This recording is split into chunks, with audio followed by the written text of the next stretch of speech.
Well, I like that answer from Burrow. You know, he's not the wide-eyed young kid. Oh, we're going to be back every year. We got plenty of chance. No, he's taking the right approach, and I think that's the message you send to your teammates. Like, look, it's going to take even harder work.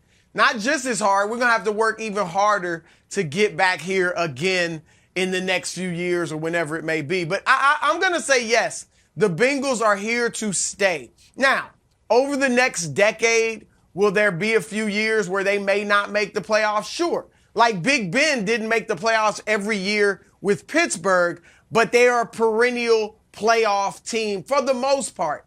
And I think that's what we have in Cincinnati under Joe Burrow. And I say that, under Joe Burrow. Why would I doubt him? After all he's done, he took a team that won 2 games 2 years ago that everyone said he shouldn't go to, that won 4 games last year, and led them to the Super Bowl within 4 points of winning the first Super Bowl in franchise history. If he had even a modicum of protection yesterday in that second half, they may win the Super Bowl.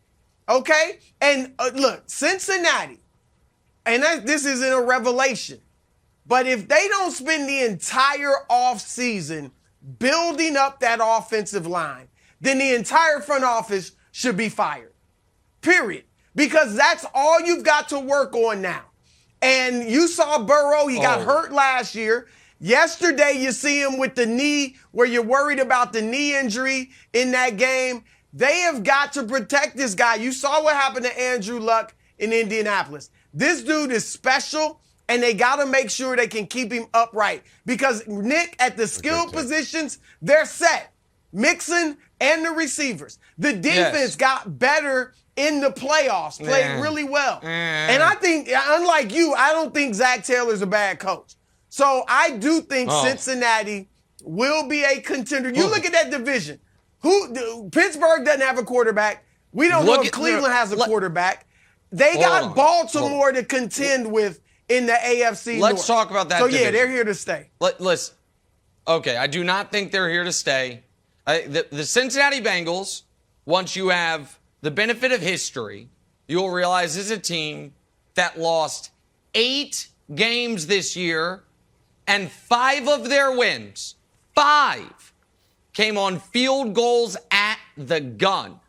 And another one came on a busted coverage with 20 seconds left for a 60-yard touchdown against the Broncos. They had 6 of their wins came either at the gun or in the final seconds.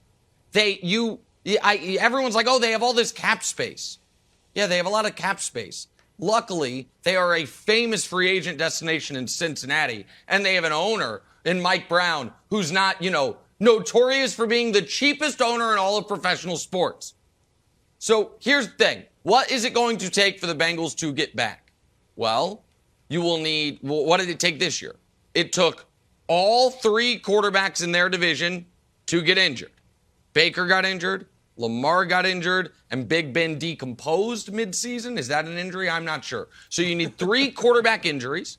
You then needed, on your playoff run, to have multiple times in each game to be a less than 20% shot to win that game, except for the first game where Derek Carr is spiking the ball with 30 seconds left on 1st and goal. So no, I do not think, Wilds, this is a team that is going to be a perennial contender. I don't love their defense, hate their offensive line. Love Joe Burrow and love Jamar Chase. I like their weapons. That's it. And I would say, for folks being like, oh my God, but Burrow's so great. Number 1 pick of the draft, drafted by a historically dysfunctional franchise whose team can't get out of its own way. Who does that remind you of? The guy across the field from him yesterday, who was in the wilderness for a decade, despite the fact that he's really good. So but he didn't have Jamar Chase. No, he just had Calvin Johnson. That's true. Just had Calvin Johnson. You quarterback, wide receiver. You can't beat it. Okay. So you're in a brutal division. You have the worst coach in the division by a mile. All you got to do is remake, 4/5 of your team, the offensive line and the defense. Aside from that, you're set. No, I think this was their chance. I think they probably missed the playoffs next year. You're not even giving them the division. You're like, well, Baker was hurt. Joe Burrow's better than Baker. Is anyone out there arguing that Burrow is not better than Baker? No. Oh, of Big course Ben. he's Well, better. But the rest of the who's the Steelers quarterback next year? We don't know. No. I think they have Everyone the best. likes just Lamar, real but quick, Lamar went the other way this year. Go. I think they have the best quarterback in the division with Lamar as a chance to get back there. But every other part of their team, I think the Browns have better defense. They have better running game. They have better offensive line. The Steelers have better defense. They have better running game. They have better coach. The Ravens might have a better everything except for downfield passing. So, yeah, the best quarterback in your division does not guarantee you the division. But go ahead. Yeah. Okay. No, I get, like, when we look on paper, the Chiefs have the best everything over the Bengals, too. They've got the better quarterback, the better defense, the better weapons.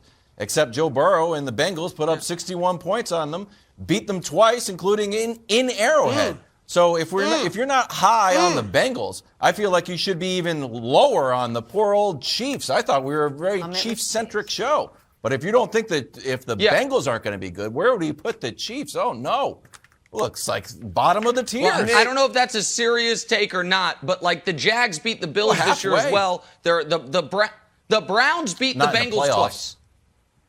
Oh, the Browns beat the Bengals twice. No, the only team that beat the Bengals in the playoffs is the Rams. That is correct. That's how the Super Bowl happened. Last time, Nick, the last time the Browns beat the Bengals, they didn't even play their starters, right? And so let's. The first time they beat them by 4 scores.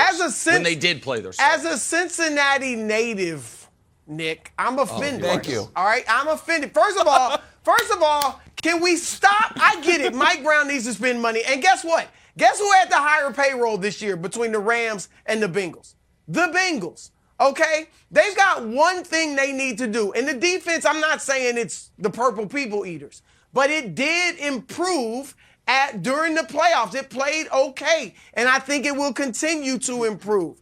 You've got one main thing you got to focus on, and that is the offensive line. And if they could get to the Super Bowl with that leaky offensive line, just a little bit of improvement. If it becomes decent, they're that much better. And this narrative that Cincinnati is just this horrible, dysfunctional franchise, I got to push back. And again, I get it. They haven't spent a lot of money lately. But Marvin Lewis had them they were a perennial playoff team under him. Didn't win a game, I get it. But they were in the playoffs every year. And I know it was a while ago, but in the 80s, they obviously made 2 Super Bowls. So this notion that, they're a horrible, I'm just saying they have a history. And the history isn't all bad. The history is bags on their heads. About them. You're talking about them like they're literally wearing bags on their heads. No. I reject that. Who they? Who they? Thanks for watching. Subscribe here to get the latest from the show. Also, be sure to check out more of the best clips from First Things First, or go watch a few segments from our other shows on FS1.